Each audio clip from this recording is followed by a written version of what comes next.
Cesar, maaga kayatang nagising, bati sa kanya ng mami niya nang madat niya siya nito na nagkakape na sa breakfast room ng alas 7 ng umaga. Nang nagdaang gabi kasi ay kainuman niya ang mga kaibigan niya sa den. Hating gabi na nang magpaalam ang mga ito, pero kahit puyat ay maaga siyang nagising. Dadalo ako mamaya kay Ira Mami. Dadaan muna ako sa bagong bukas na art gallery sa Pagadlan. Baka may makita akong magandang painting doon. Ibibigay ko kay Ira. Napangiti ito. Tiyak na magugustuhan niya iyon, iho. Kapag nakita mo ang bedroom niya, maraming paintings na nakadisplay roon. Karamihan ay binili pa niya sa ibang bansa. Teka nga pala, tumawag na ba si Jimbo sa'yo? The other day, ma'am, nag-stay muna po sila sa lola nila Arnie sa Pasig. Sila nagpapabook dahil pinakikiramdaman pa nila ang kondisyon nila Arnie. Mukhang maselan siyang magbuntis. Tumalim ang ekspresyon ng kanyang ina. Kinumusta man lang ba ng kapatid mo si Ira? Oo naman, mami. Hindi naman porke nakapagbalikan na si kuya kay Arnie ay wala na siyang pakialam kay Ira. Nag-aalala pa rin siya. Ayoko namang mag-alala siya ng gusto kaya nangako ako sa kanya na hindi ko pababayaan si Ira. Plus the fact na talagang very fond siya kay Ira. Kusang loob at hindi out of obligation kaya niya ginagawa ang mga ginagawa niya para sa dalaga. Umismid ang kanyang ina. Hanggang ngayon ay masama pa rin ang loob ko dyan sa kapatid mong si Cesar. Kami ng ama mo ay visit kami riyan kay Jimbo. Hindi namin na-expect na sasaktan niya ng ganon si Ira. Si Ira ay napakabait at isang napakabuting babae. Abay, walang iba namang naging nobyo ang batang iyan kundi siya. Ma'am, tanggapin na lang natin ang nangyari, okay? Hindi rin naman natin gugustuhin na maging bastardo o bastarda ang magiging pamangkin ko kung hindi sila magpapakasal, di ba? Huminga ito ng malalim. Kung ikaw pang nanakit sa isang babae, matatanggap ko.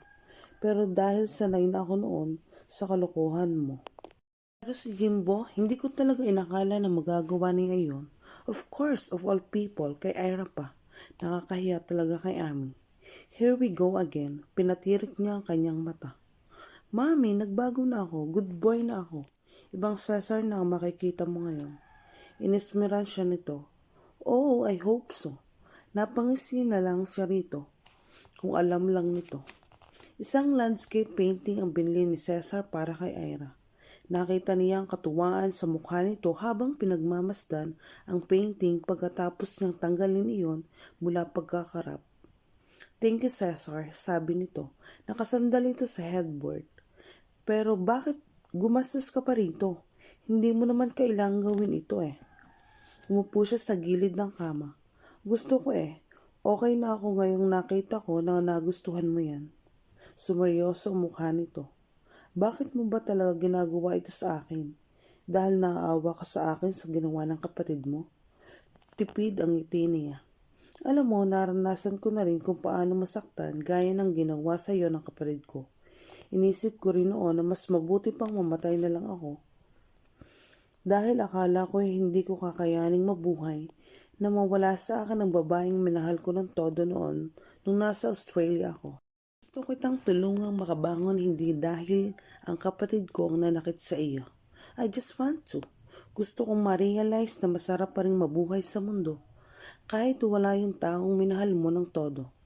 Tumaas ang kilay nito. Ikaw? Someone ditch you? Not exactly.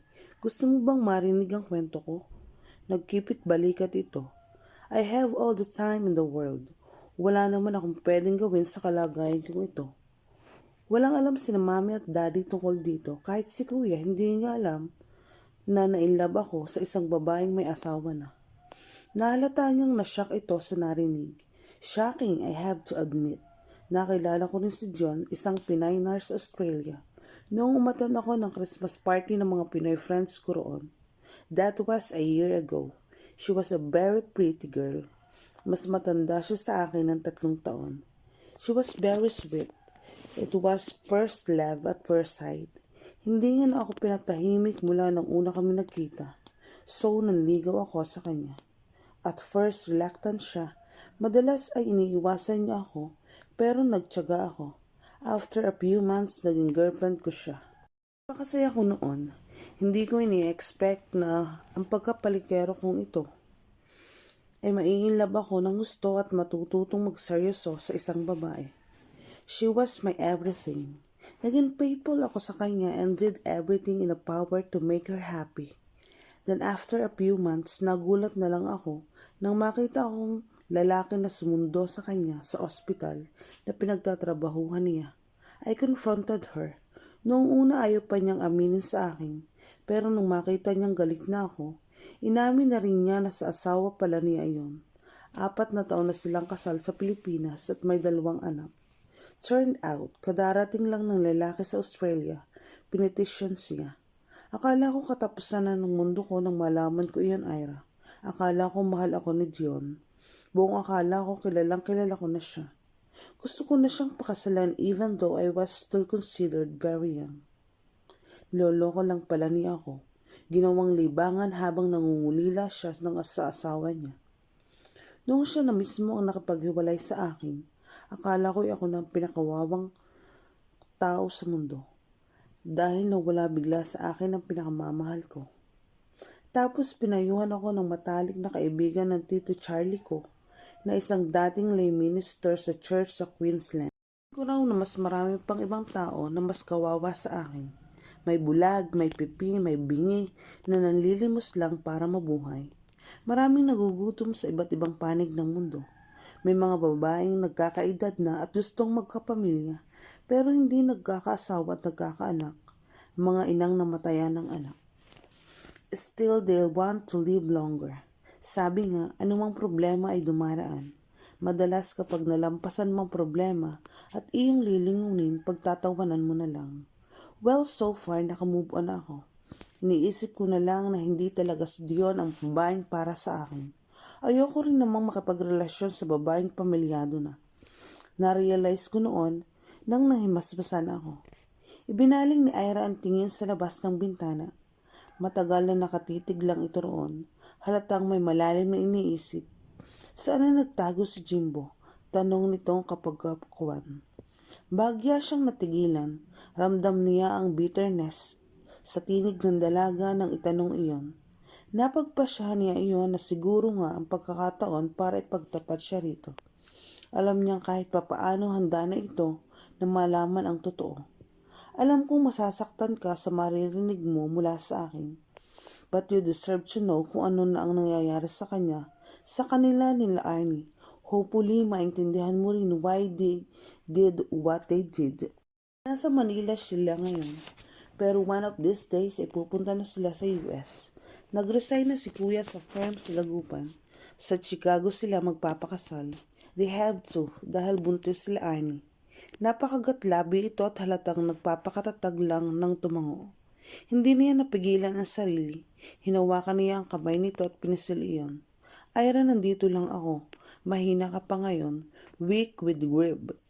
I'm here to teach you how to be strong and whole again. Matapat na saad niya. Napapikit ito. Salamat, Cesar. Kainuman ni Cesar ang mga kaibigan niyang sina Sed at Simon. Nasa bahay nila sina Jed. Kababata nilang 2. Ang mga ito ang may tuturing niyang closest friends mula noon hanggang ngayon. Si Ira ang topic nila habang magkakaharap. Mabuti na lang at wala kang bebot dito sa atin, tol, sabi ni Jed. Ibig sabihin walang apektado kung alalayan mo si Ira. Hindi kaya magkaroon ng negative outcome ang pag-alalay mo sa kanya dahil sa ginawa ng kuya mo, tol, sabi ni Simon. Gaya ng ano, kunot noong tanong niya. Hindi kaya maging patola yan sa'yo? Anong patola? Singing vine. Yung helpless na parang gusto lagi ay nakakapit sa iyo dahil sanay na. Tapos syempre lagi kang kukonsensyahin dahil may atraso sa kanya ang kuya mo. Alam mo na mga style ng mga babae. Umiling siya sabay tungga sa hawak na bote ng beer. Hindi ganoon si Ira, tol. What I noticed about her that kahit weak siya, she has still the dignity not to show it. Sinasarili lang niya. Napangiti si Jed. I am very proud of you, tol. This proves na hindi totoo ang mga sinasabi ng mga ex mo na matigas ang puso mo. Because the truth is, marshmallow ka pala, dude. Pabirong kinurot siya nito sa dibdib. Natawa siya. Gago, teka nga, mag-heart to heart tayo. Sigurado ka ba na walang hidden agenda ang ex-girlfriend na yan na si Jimbo? Tanong ni Simon. Pare, parang kapatid ko na rin ang turing ko kay Ira.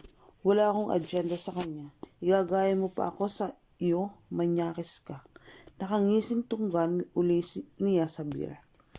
Abay, depende naman kung kamanyak-manyak ba. At kilala ko yung si Ira, generoso dude.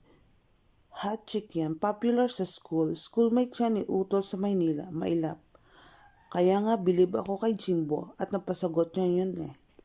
Sa kagandahan, pasado siya with flying colors. Pero ang gusto ko lang naman ay makamove on na siya kay kuya. Yung matanggap na niya para hindi siya malulungkot at nagtatanim ng galit at hinanakit sa kapatid ko. Don't tell me, walang epekto sa'yo ang beauty ni Ira. She's pretty, very pretty. Hindi ko masasabi na hindi ako ma-attract sa kanya dahil attractive siya. Pero sigurado ako after what my brother did to her, hindi na niya papayagan pa ang sarili niya na ma-inlove muli sa isa pang Iliana. So, malisyoso ang ngisi ni Simon habang itinataas ang beer sa bibig nito para uminom. Ibig sabihin okay lang sa'yo if ever nung maligid ako sa kanya. Ako rin, sabi ni Jed. Nakipag-toast pa siya kay Simon. Mga loko. Kilala ko na ang mga kalibre nyo. Mas matindi ang dadanasin nun sa inyo kumpara sa dinanas niya kay kuya. Ayokong panghawakan man lang sa daliri niya sa inyo, mga manyak. Naghalakhakan ang dalawa. Langya ang lupit mo, Guardia Civil, tol. Baka kung ano na yan, ha? Natuwa lang siya. Tanggalin niyo ang agyo ng kamunduhan sa mga utak niyo. May naalala ako. Maya-maya ay sabi ni Jed, pare natatandaan mo ba si Erich? Sinong Erich? Hindi interesadong tanong niya. Sino pa ba ang Erich na kilala mo dito sa Binares, kundi si Erich Hidalgo, yung naging syota mo noong high school. Yung taga St. Joseph, na in-flower mo, loko. Yung muse ng volleyball, team nung third year tayo. Third year kami pala at second year ka dahil repeater ka. Binilata ni siya nito. Napangisi siya. Okay, she was a hat. Bakit anong tungkol sa kanya? Hindi pa ba siya nag-aasawa? Nagkasabay ko siya minsang magpakarwash ako sa bayan. Hindi ko nga siya nakilala eh. Siya ang unang pumansin sa akin. Tinapik pa ako sa balikat nang lapitan ako sa labas ng kotse. Kung hindi pa siya nagpapakilala, hindi ko siya matatandaan. Hanip ang ganda niya pare. Tumulo talaga ang laway ko. Na-excite si Simon. Dapat hiningi mo ang number, dude. Nakalimutan ko eh. Nagkwentuhan lang naman kami saglit dahil nagmamadali ako. Sabi niya, may minamanage daw siyang sarili niyang women's boutique malapit sa bahay nila. Tapos kinumusta ka Cesario. Matagal ka rin daw niyang hindi nakikita. Because sa Australia ka na naglungga at kadarating mo lang. Ang sabi niya, magbabakasyon siya sa States ng ilang buwan. Tapos pag nagustuhan niya roon, mag-aaral siya doon ng fashion designing. Hindi siya nagpakita ng interes sa sinabi ni Jed. Iniba na niya agad ang topic. Ang mabuti pa, pag-usapan natin ang tungkol sa pagbuo natin ng banda. Napapayag ko na sina Daddy na pa-renovate yung second floor ng resto bar niya. Doon tutugtog ang mga live bands. Doon tayo tutugtog mga tol. Gusto ko yan. Mabilis na saad ni Simon. Na-excite na rin si Jed.